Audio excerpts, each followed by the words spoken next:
Baik saudara, sekarang kita ketemu lagi di bahasan tentang gelombang elektromagnetik ya. Di sini Anda baca electromagnetic radiations ya, plane wave, gelombang bidang.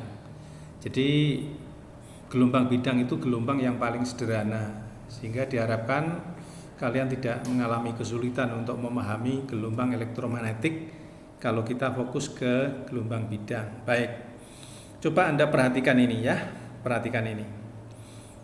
Berkali-kali saya mengatakan Anda harus literate dengan hal-hal yang berkaitan dengan 3 dimensi ya, harus literate benar ya. Ini sumbu Z arah ke sini ya, arah ke sini. Seperti apa ya, dari layar menuju ke mata Anda ya, dari layar ke mata Anda. Lalu sumbu X ini ke kanan ya, kalau begitu ya, ke kanan. Lalu sumbu Y ke atas.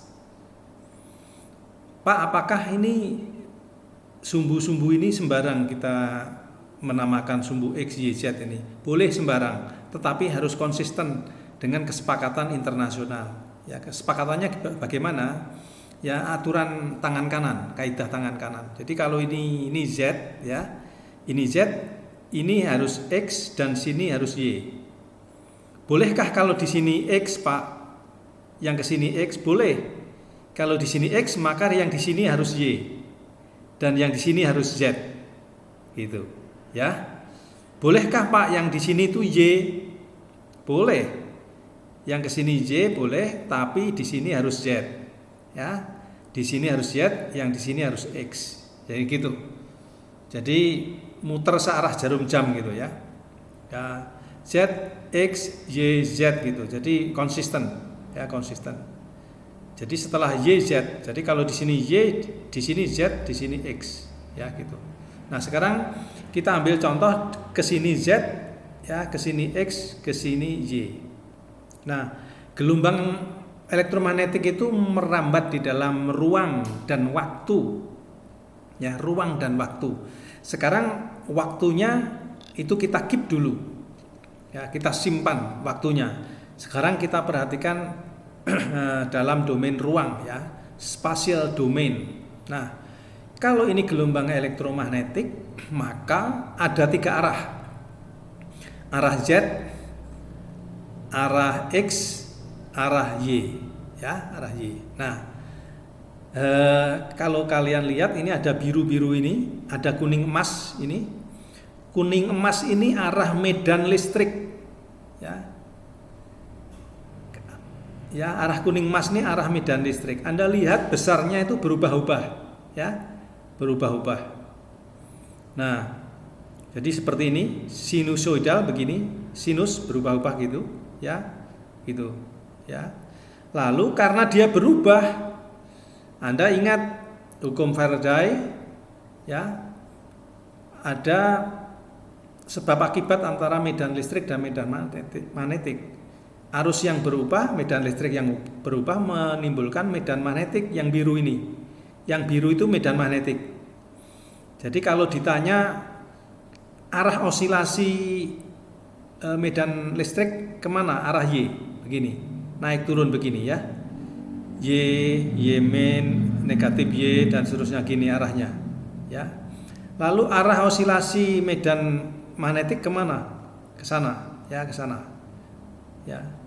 Jadi saling tegak lurus ya, pasti antara E sama B itu saling tegak lurus ya gitu. Jadi yang biru itu arahnya medan magnetik itu arahnya begini ya, begini. Nah, ini Anda lihat ya. Lalu gini. Jadi arahnya osilasi seperti di atas meja yang tidur ya. Sementara yang E ini arah naik turun, vertikal. Jadi ini arah mendatar, ini arah vertikal. Nah, jadi Anda sekarang punya arah yang satu yaitu arah E. E-nya pasti tegak lurus dengan B. Ya. Ya, berarti ada 2 arah sekarang ya. Arah E sama arah B saling tegak lurus. Nah, arah yang ketiga adalah arah propagasi, arah rambat gelombang itu. Nah, arah rambat gelombang itu tegak lurus dua-duanya. Ya, tegak lurus E juga tegak lurus B. Jadi dia searah sumbu X begini. Ya, gitu. Ya, jadi gelombang elektromagnetik itu dia merambat, ya, dia merambat. Arah rambatnya itu tegak lurus medan E dan tegak lurus medan B. Itu yang penting. Ya, itu yang penting. Ya. Jadi Anda membayangkan 3 dimensi sekarang. Ya. Jadi kalau begitu maka rumusannya sederhana. Arah rambat gelombang itu sama dengan E cross B. Ya, dibaca E cross B. Jadi kaidah tangan kanan, kalau E-nya searah sumbu Y diputar searah sumbu Z, ya, maka arahnya akan mengarah ke sumbu X. Ya, Anda masih ingat ya, cross. Maka kenapa Anda diajari cross product? Karena itu Anda harus bisa menentukan arahnya. Jadi arah gelombang elektromagnetik itu arah cross product antara E dan B. Bukan B ke E tapi E ke B. Ingat itu ya. E cross B, bukan B cross E, beda ya. Oke. Kemudian kemarin Anda sudah belajar tentang gelombang atau osilasi sinusoidal ya. Sinusoidal. Kemarin sudah belajar. Jadi kalau saya peragakan, karena di sini tidak muncul variabel T, variabel T-nya kita simpan di otak kita. Maka kalau sinusoidal kita sudah tahu bahwa gerakan dari osilasi itu begini. Tapi dia tetap di tempat. Itu namanya osilasi. Gerak naik turun begini, tapi dia standby di tempat, enggak berubah. Ya. Nah sekarang gelombang merambat itu selain dimensinya waktu, dia juga punya dimensi ruang. Jadi dia merambat. Ya, ini fungsi X, ya, fungsi X. Nah, kalau saya tambahkan fungsi X itu, saya tambahkan menjadi fungsi X minus V kali T, ya, maka grafik yang seperti ini seperti bergerak ke kanan. Ya, Anda boleh membangun model matematika apapun di Excel ya. Anda gerakkan tadinya fungsi X ya. Anda boleh misalnya X kuadrat atau X pangkat 3 atau X apalah gitu, terserah ya. Nah, yang semula tidak Anda tambahkan minus VT, setelah Anda tambahkan minus VT itu kalau ditangkap rekaman T sama dengan 0 begini, T sama dengan berikutnya akan menjadi seperti ini, akan menjadi seperti ini. Jadi dia bergerak ke arah sumbu X, ya, dia bergerak sumbu X. Jadi ini kata kunci. Kalau di sini minus, ya, ini di sini X minus VT, maka arah geraknya itu ke arah X positif. Ya. Ingat ya. Jadi kalau X-nya itu minus omega T, ya, is traveling wave moving to the right. Artinya to the right itu adalah searah dengan sumbu X positif. Nah, bagaimana kalau di sini plus?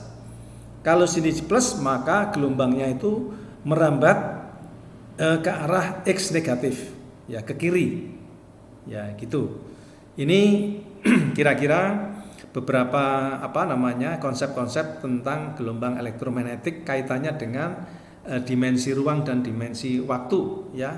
Jadi sekarang Anda tidak hanya belajar osilasi getaran yang berada di tempat, standby di tempat tapi bergetar begini, tapi Anda juga belajar tentang gelombang, yaitu getaran yang tidak hanya berosilasi di tempat begini tapi osilasinya itu merambat, ya. Osilasinya merambat. Oke, terima kasih. Nanti dilanjutkan dengan video berikutnya. Baik, saya akan berbicara tentang spektrum gelombang elektromagnetik, ya. Nah, kita dikit-dikit sudah belajar gelombang elektromagnetik ya. Dikit-dikit kemarin sudah belajar tentang fenomena elektromagnetik, yaitu arus bolak-balik AC current. Itu frekuensi tegangan PLN kita, frekuensinya itu 60 Hz. Ya, kita pernah belajar ini kan. Ya. Nah, sesungguhnya gelombang elektromagnetik itu spektrumnya itu sangat-sangat luas. Ya, sangat-sangat luas. Mulai dari very very low frekuensi, ya saya pernah kebetulan di penelitian saya terdahulu saya menggunakan gelombang elektromagnetik yang very low frekuensi, ya very low frekuensi, 0, sekian hertz ya, minus 10 pangkat min 2 hertz ya sampai dengan 10.000 hertz. Nah ini sampai dengan sinar gamma, ya sinar gamma di atas 10 pangkat 20 hertz ya hertz. Nah, ini garis atau sumbu yang di atas ini adalah garis panjang gelombang ya. Sedangkan yang di bawah ini adalah garis frekuensi. Ini skala frekuensi, ini skala panjang gelombang. Spasial, frekuensi itu domain waktu, panjang gelombang itu domain ruang. Jadi ada hubungan keterkaitan antara ruang dan waktu. Oleh karena itu, kelak Anda akan belajar ada transformasi dari domain waktu ke domain ruang atau sebaliknya. Anda bisa pakai transformasi Fourier dan seterusnya, itu maksudnya Anda ingin pindah dari domain ruang ke domain waktu atau sebaliknya ya. Atau sebaliknya. Nah, saya pernah melakukan penelitian itu menggunakan very low frequency. Nah, very low frequency itu digunakan untuk bahan-bahan atau benda-benda makro ya. Ya misalnya pengukuran struktur bawah permukaan. Nah, itu kita biasanya menggunakan elektromagnetik yang very low frekuensi. Atau navigasi kapal selam. Itu menggunakan very low frekuensi. Kenapa? Karena kalau dia menggunakan gelombang elektromagnetik frekuensi tinggi, dia gampang teredam, gampang habis gelombangnya. Ya, apalagi merambatnya di dalam air konduktor, ini dia cepat habis, ya cepat habis. Maka orang menggunakan gelombang elektromagnetik yang frekuensi rendah, very very low frekuensi. Nah, kalau di arus bolak-balik itu ada fenomena elektromagnetik 60 Hz, maka di atasnya itu ada gelombang radio. Ya, Anda sering mendengar radio AM, ada FM, ya ini amplitudo modulated, lalu frekuensi modulated, ya. Yang panjang gelombangnya itu hingga 10 pangkat 8 Hz, ya atau orang menyebutnya 100 MHz gitu ya. Nah, ini bersesuaian dengan panjang gelombang 3 meter. Ya. Jadi gelombangnya ini ukurannya dalam meter panjang gelombangnya ya. Jadi panjang gelombangnya seperti itu. Di atasnya itu ada microwaves ya. Microwaves yang sering digunakan untuk industri industri makanan, industri yang lain ya. Itu rentangnya ya bisa sampai dengan 10 atau 1 terahertz ya, 10 pangkat 12 gitu, microwave. Ada ini frekuensi yang digunakan oleh cellular phones ya, oleh ini pada ya sekitar 10 pangkat 9 Hz lah gitu ya. Ini frekuensinya. Nah, di atasnya itu ada inframerah. Nah, inframerah ini panjang gelombangnya lebih kecil lagi, lebih lembut lagi. Ya, lebih lembut lagi. Kalau ini 3 meter, gelombang radio itu, inframerah itu ukurannya mili atau 0, sekian mili gitu ya. Lembut sekali. Lembut sekali. Frekuensinya bisa sampai 10 pangkat 14. Nah, di atasnya inframerah ini ada visible light ya. Jadi spektrum cahaya tampak. Ya, rentangnya sekitar 7,5 kali 10 pangkat 14 Hz ya rentangnya.